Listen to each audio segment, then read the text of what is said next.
Olá pessoal, bem-vindos mais uma vez ao Canaril Santos Costa. O meu nome é Vítor Costa e hoje venho-vos apresentar mais uma entrevista. Mantivemo-nos no mundo dos periquitos e fomos entrevistar o criador Tiago Canteiro. Não percam, pois a entrevista é muito enriquecedora em termos de conhecimento e em termos de dicas para a criação e manuseamento desta espécie que é os periquitos. Peço-vos para divulgarem o canal, para subscreverem o canal, para colocarem like nos vídeos do canal e para ativarem o sininho por forma a receberem sempre uma notificação assim que for colocado um novo vídeo no canal. É importante também estarem subscritos, uma vez que, e como nós já chegamos aos 1000 subscritores, existe a possibilidade de eu conseguir fazer aqui uma live. Eu estou a preparar aqui um mega evento para todos vós subscritores, os quais eu, mais aqui para a frente, irei pedir a vossa participação. Eu irei desvendar aqui esta situação nos próximos dias, no decorrer dos vídeos que irei apresentar. Ok, pessoal? Fiquem então com a entrevista. Quero desde mais agradecer-te, Tiago, pela tua disponibilidade de fazeres aqui uma entrevista no canal Canaril Santos Costa. E a começar por te pedir para te identificares, ou seja, que indicasses o teu nome, idade e onde vives. Ora, essa eu é que agradeço. Então, o meu nome é Tiago Canteiro, eu tenho 32 anos e vivo atualmente em Aveiras de Cima. Okay. Que tipo de aves querias no momento, amigo? Neste momento estou dedicado aos periquitos ingleses e aos australianos. Okay. Há quantos anos é que crias aves? Assim, já crio aves já há bastante tempo, desde criança, por causa que isto é um vício já de família, mas assim mais dedicado aos periquitos desde 2015, há sensivelmente 6 anos, sim. Quando começaste a criar de forma mais séria, é isso? Certo. Ok. E como é que começaste a criar as aves? Conta-nos lá aí um bocadinho essa história. Assim, tudo começou com o meu pai. O meu pai sempre gostou de pássaros. Ele começou por criar canários. Sempre foi o foco dele foi os canários.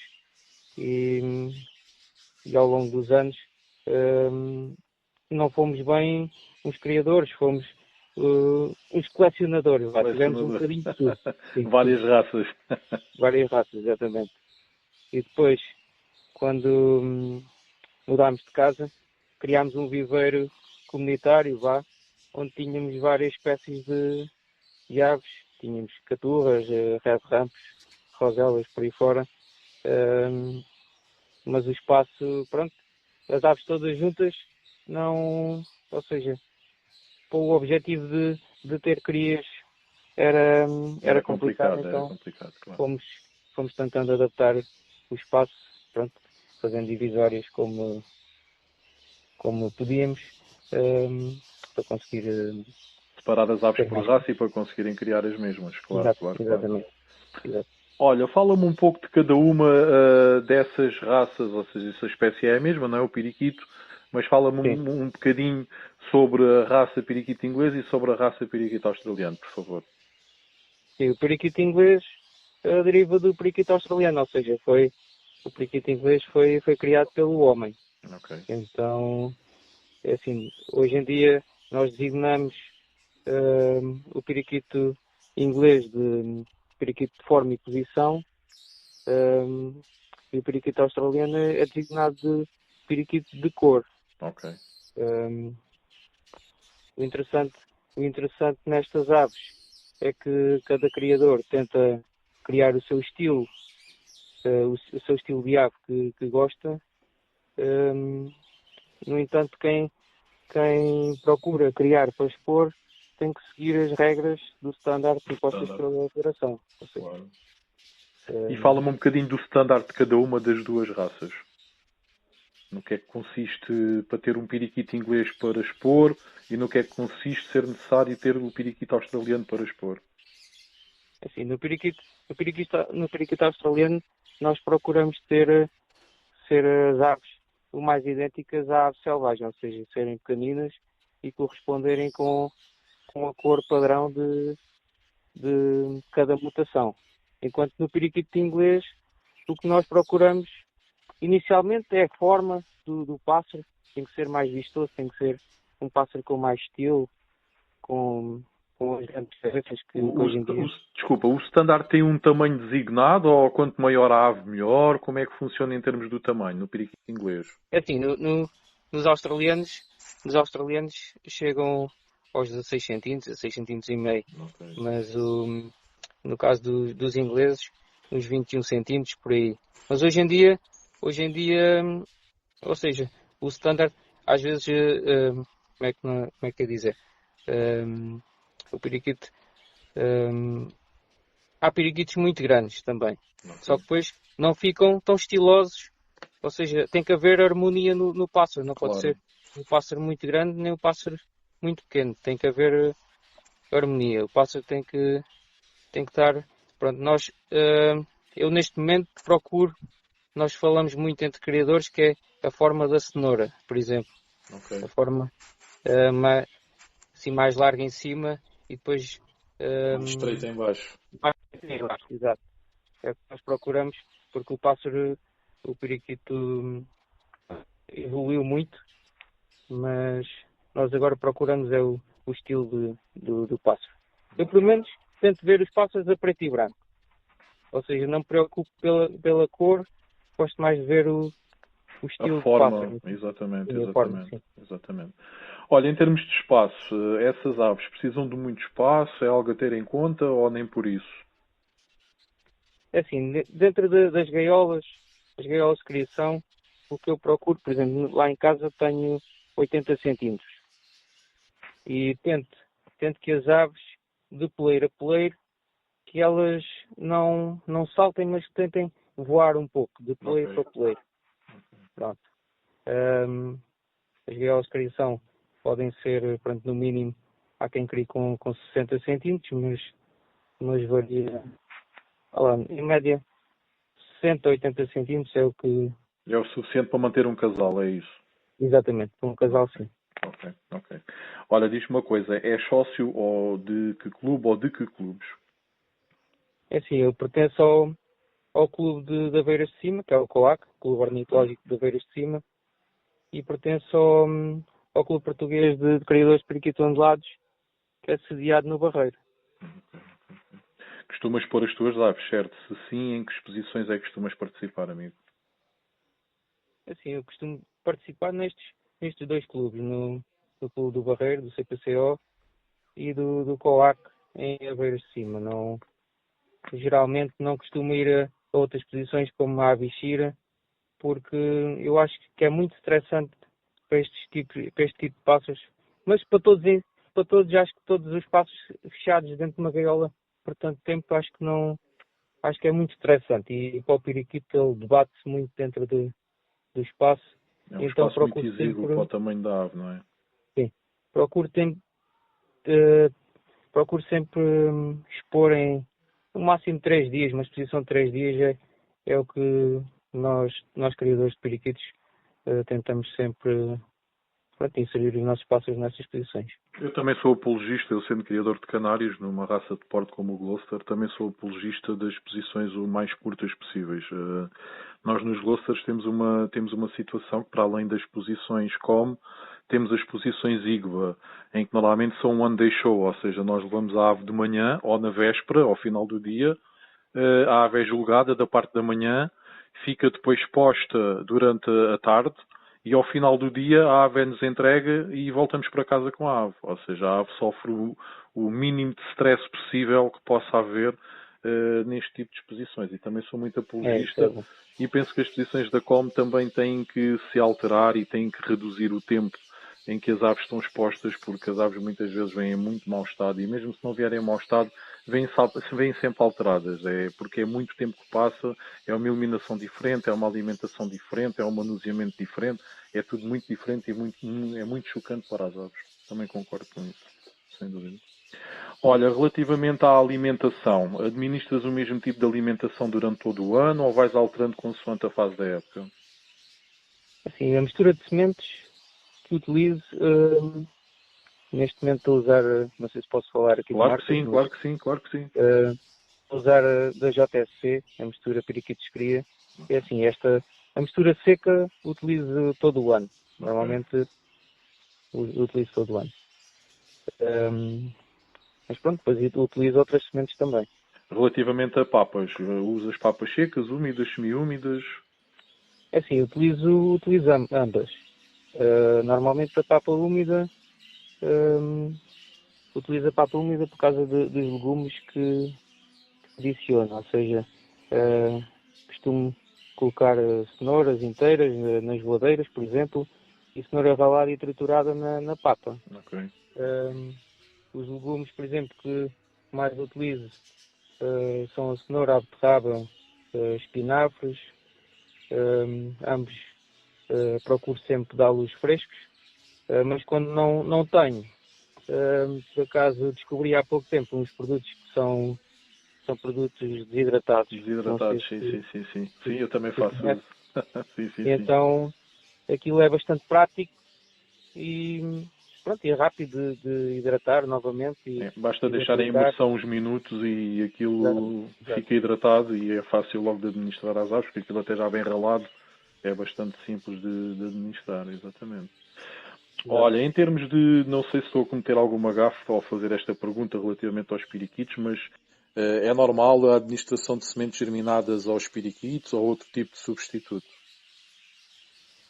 Sim, normalmente nós aplicamos sementes germinadas, sim. Ok, ok. E para além das sementes germinadas, junta-se alguma coisa às sementes germinadas? Administram-se só as sementes no recipiente ou mistura-se com alguma coisa? Como é que funciona esse tipo de Assim, alimento? pode ser, podem ser misturadas com a papa ou dadas simples. Ok. Existe no mercado hoje em dia eh, os germinados, pronto, como é usual vocês utilizarem, mas também existe o germinado para psitacídeos. Eu já experimentei os dois e gosto muito do germinado dos canários porque a taxa de desenvolvimento das sementes é É mais mais, rápida. é mais rápida e todas elas desenvolvem Ok. na mesma altura. Enquanto os outros tipos de sementes, não sei se foi do meu caso, mas que umas desenvolvem mais rápido que outras, e então eu como gosto de dar, quando a semente já está no primeiro rebento, só o rebentinho, eu dou às aves. E às vezes para esperar pelas outras sementes para que estejam todas no mesmo calibre, vá, umas já estão muito grandes e acabam-se por se estragar, então optei por dar A dos canários. a dos canários, sim. Ok, ok, ok, ok. Tem lógica, tem lógica. Olha, relativamente a tratamentos, costumas fazer tratamentos antes das épocas de criação às tuas aves? Sim, sim. Isso é bastante importante hum, por causa de eventuais problemas depois nos passarinhos, eles morrerem nos ovos. Então costumo desparasitar os pássaros, a tratar contra fungos, coccidiose, salmonelas, e depois reforçar com vitaminas por causa do sistema imunitário das aves. E até para recuperarem a flora intestinal, porque normalmente esse tipo de Exatamente. produtos mexe sempre com a flora intestinal. Ok. Durante a altura de criação, ajudas a alimentar as crias? Não é habitual? Usas só os australianos para essa situação? É assim, por norma não ajuda não alimenta as crias, vá. Porque também tenho algum receio por causa da sonda, para não sufocar as aves, Ok. então não tenho muito esse hábito. Mas todos os dias preparo alimentos frescos, as papas, e acho que se os pais realmente forem aves, pronto, empenhadas, convém a gente também saber com que progenitores é que estamos a trabalhar. E então tenho sempre também alguns casais de amas. Normalmente quando ponho os pássaros a criar, tento, tento pôr vários casais, que é para se houver algum problema, passar crias de uns para os outros Poderes e passar. ir controlando as criações dessa maneira.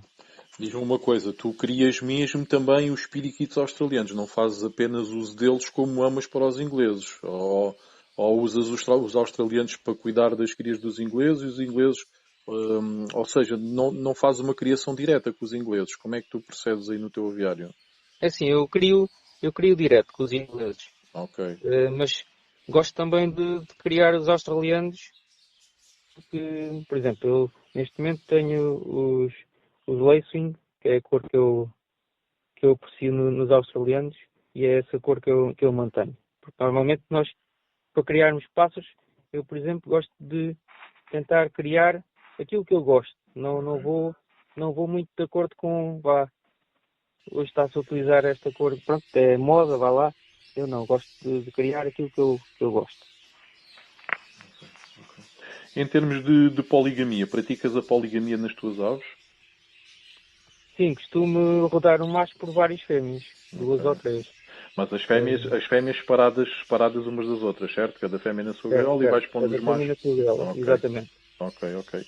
E E depois, desenvolve, por favor. depois ehm, costumo sacar os ovos e colocar noutros casais porque é assim, eu acho importante rodar um macho por várias fêmeas, porque se o macho for bom, que é para dar um aproveitamento melhor ao macho e conseguir Fixar as características, claro que o macho tenha.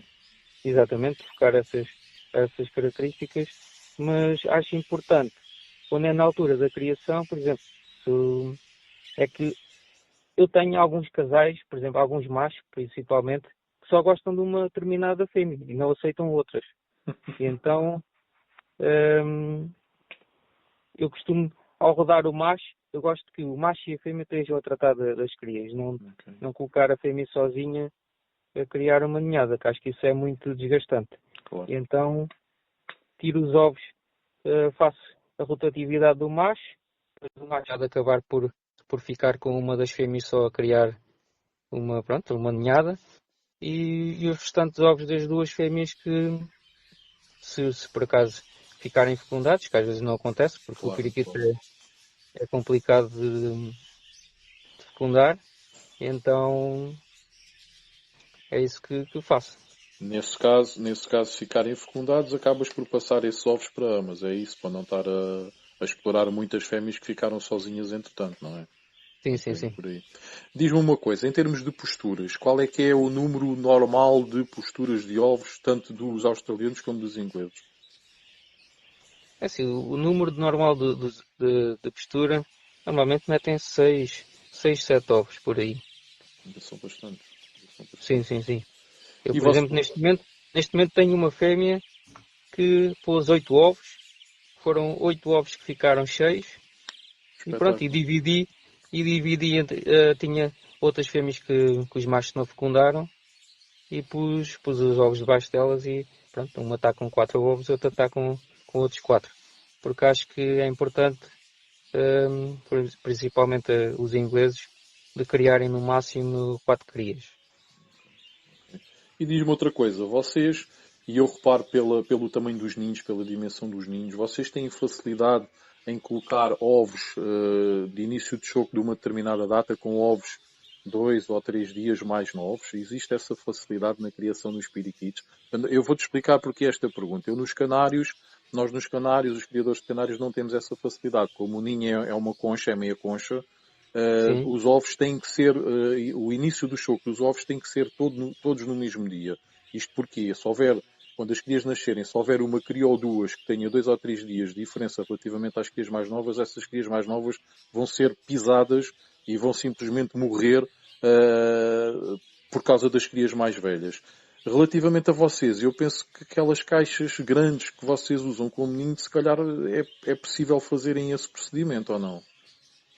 assim, normalmente também acontece, porque eles metem um ovo disso e um dia não, ou seja, quando o último passarinho está a nascer, os irmãos já são muito grandes, então acontece também ficarem esborrachados lá Ok.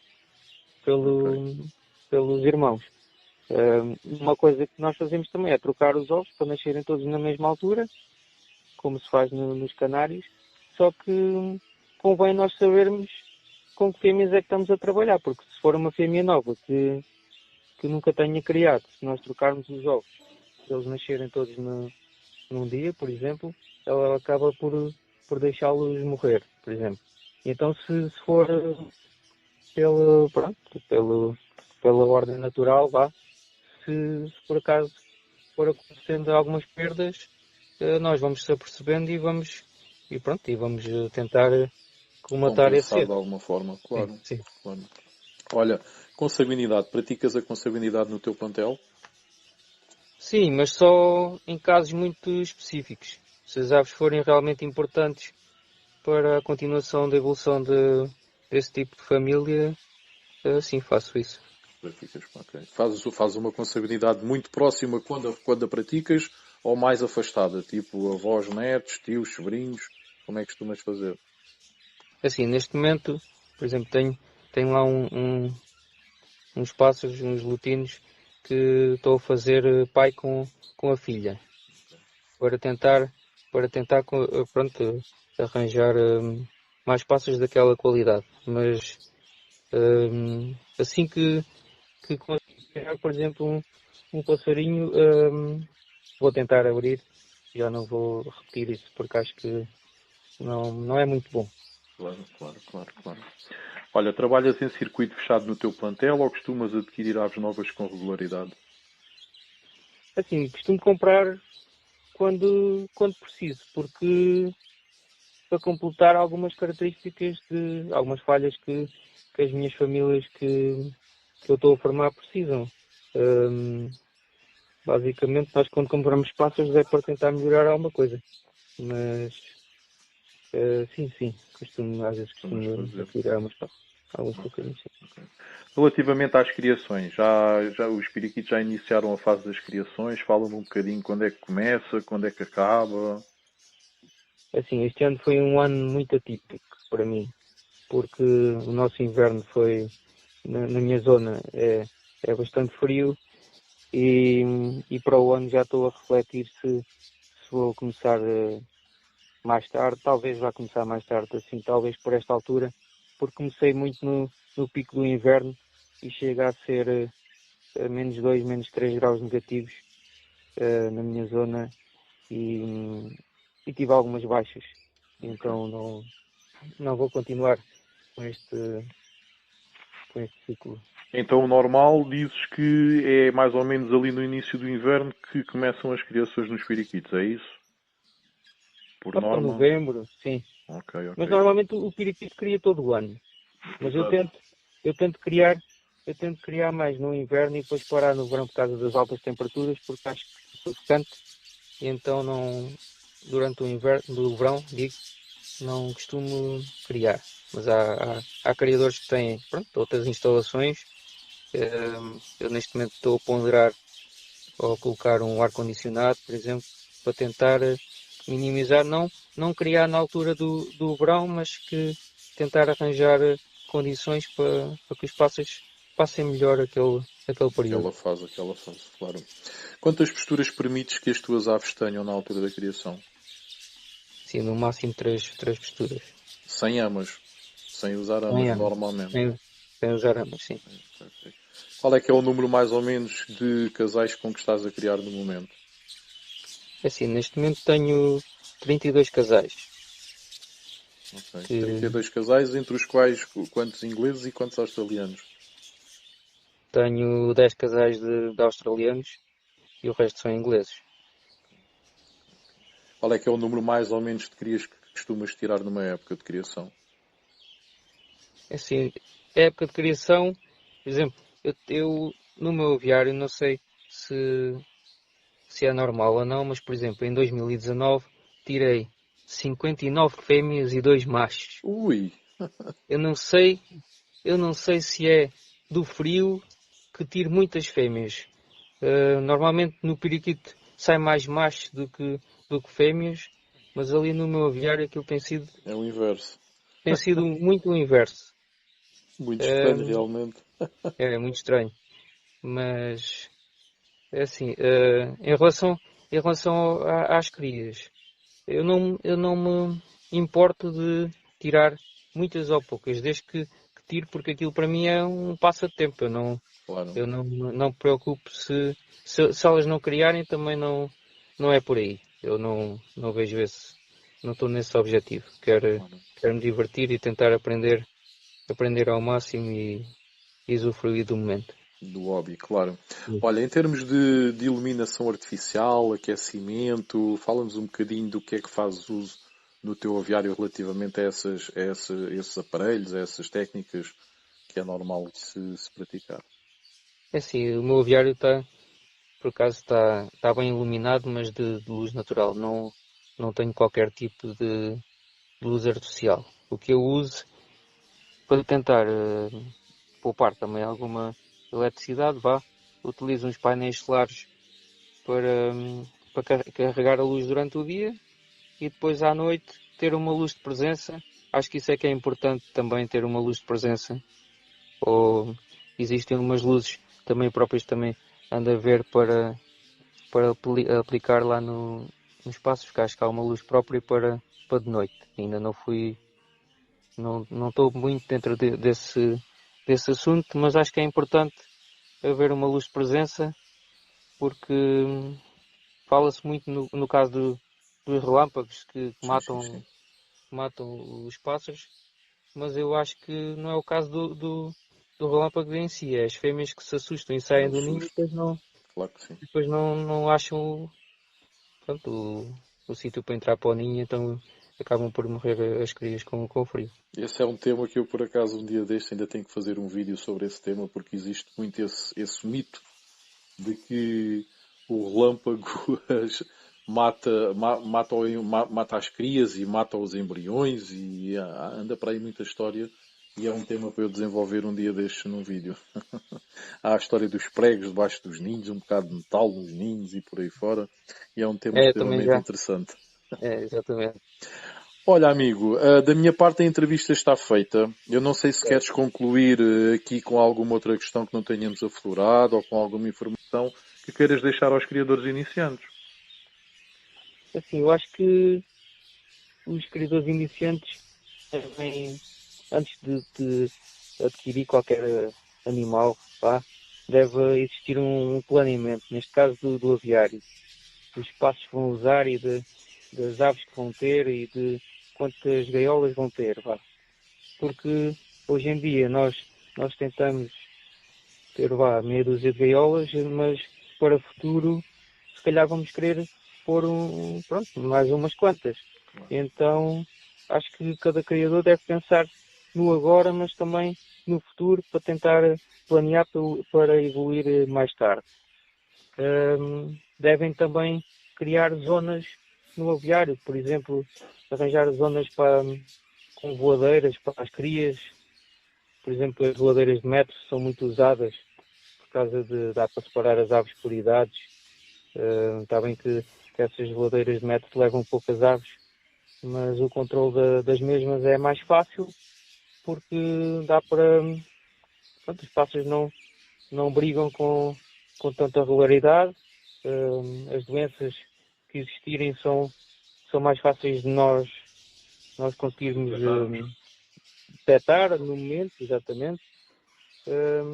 Contudo, temos mais trabalho porque os pássaros estão ali confinados naquele espaço e, e pronto, como é que eu ia te explicar? Estão confinados nesse espaço e temos mais trabalho em termos no tratamento desses pássaros e no tratamento e na Na limpeza. limpeza e tudo mais, claro, claro, claro. Exato. Eu penso que é importante também ter um sítio de resguardo, ou seja, sempre que se detectam algumas aves doentes, também é importante ter um espaço onde elas fiquem totalmente isoladas das restantes. E isso é algo que Exato. normalmente também não se tem em conta quando se é novo, não é? Quando se é iniciante, e não se pensa também nesse facto. Eu acho que às vezes é a Sim, é. propagação de doenças e penso que essa é a principal causa. Primeiro, termos a ave doente, depois não termos um local para a isolar devidamente, de forma a não propagar as doenças nas restantes aves que nós temos no nosso plantel. Sim, as famosas quarentenas. Acho Exatamente. É que um isso é bocadinho muito por aí. importante. Acho que isso é muito importante também para a defesa do nosso plantel, porque, por exemplo, Sem uma dúvida. pessoa que pensa ir a uma exposição, convém as aves não irem diretamente novamente Ora, aí está. para dentro do aviário, convém ir para aquela zona e estar ali pelo menos 30 dias para avaliarmos o estado das aves, até se vêm com Exatamente. piolhos ou não, para conseguirmos detectar tudo isso. E pronto, acho que é isso que é o mais importante. Mas em relação, por exemplo, lá no meu aviário, eu tenho uma cozinha que é separada do próprio aviário. Porque acho que, por exemplo, os periquitos produzem muito pó. E esse pó, se tiver nos utensílios que nós estamos a lavar, ou seja, o trabalho que nós estamos a ter, acaba por ir em vão, porque vai ficar tudo sujo novamente. Cai tudo sobre os utensílios, esse pó, claro. Exatamente, claro. Exato. Mas o mais importante nisso tudo também, já que estamos a falar em pó, é na ventilação e no tratamento do ar do aviário. Acho que a circulação do ar é muito importante. E quem está a criar periquitos e outras aves, acho que deve tentar ver essa situação de arranjar uma boa ventilação e uma boa circulação do ar. Exatamente. Até mesmo para nós, estamos lá várias horas por dia para observar os passarinhos, nos sentirmos bem no ambiente. Muito importante, sem dúvida nenhuma. Queres deixar mais alguma dica, amigo? É sim, e comprar, quem vai comprar aves, por exemplo, deve comprar aos criadores. Hoje em dia vê-se muitos periquitos nas feiras e tudo, mas eu acho que não é dar aqui uma de vendedor ou algo que fosse. Eu percebo. Mas acho que hoje em dia nós fazemos os nossos registros, como qualquer criador faz os seus registros, e isso é o que vai valorizar o nosso trabalho para o futuro.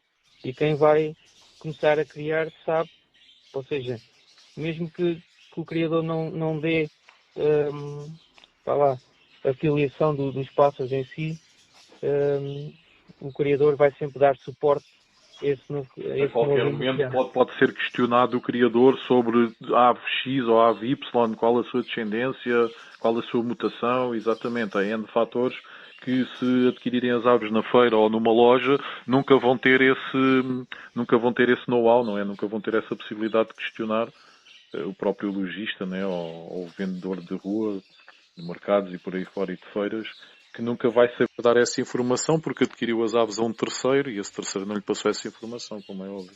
Exato, isso tudo vai facilitar também nas criações. Eu acho que isso é muito importante, porque hoje em dia, quando eu vou adquirir um pássaro, eu gosto de saber, por exemplo, se ele porta alguma cor ou alguma mutação diferente, para que depois, quando eu faço os meus cruzamentos, estás a contar com isso, claro. Estar a contar com isso, porque nós temos que corresponder a uns certos padrões e isso tudo conta, é muito importante. Até que, para além de que, se uma pessoa quer se iniciar e quer seguir de forma séria este hobby, tem toda a lógica adquirir, não digo ir ao criador para adquirir aves top, mas ir ao criador para adquirir aves, sejam elas top ou sejam elas mais fracas. A partir do momento que vêm de um criador que gosta de fixar características, que também gosta de apurar ao máximo a ave em todo o seu esplendor de standard, acho que a pessoa nunca vai sair dali mal servida. Vai levar umas aves que lhe vão dar algumas garantias relativamente ao fenótipo da ave, vai Exato. ter também conhecimento relativamente ao genótipo da ave através de informações que o criador posteriormente lhe pode dar, e vai levar uma ave realmente da raça e da espécie equiparada ao standard dessa mesma raça e dessa mesma espécie. Ao invés, se for a uma feira, pode comprar lebre por gato, ou gato por lebre, como se costuma dizer, não é? Exato. Sem ter conhecimento profundo dos animais que está a adquirir, das aves que está a adquirir. Exato, é isso tudo. Está bom, amigo, está bom. Olha, mais uma vez eu quero-te agradecer pela tua disponibilidade. Opá, a entrevista top. Muito Obrigado. bom, muito bom. Olha, um forte abraço e vamos falando, amigos, está bem? Ok, Tudo abraço. bom resto de criações. Obrigado. Obrigado, igualmente. E pronto, pessoal, mais uma entrevista passada aqui no canal Canaril Santos Costa. Uma entrevista a um criador novo em idade, mas já com bastante experiência na criação e exposição desta espécie que é o periquito. Aves brutais, adorei as aves, mesmo sendo leigo na matéria, acho que o nível das aves dos periquitos atualmente em Portugal é brutal, simplesmente brutal. Instalações muito boas, gostei também bastante. Não percam as próximas entrevistas que irão ser apresentadas aqui no canal.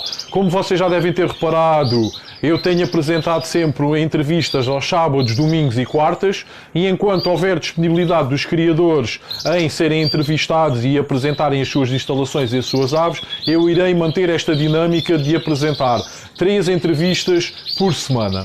Ok, pessoal? Boas criações, um forte abraço.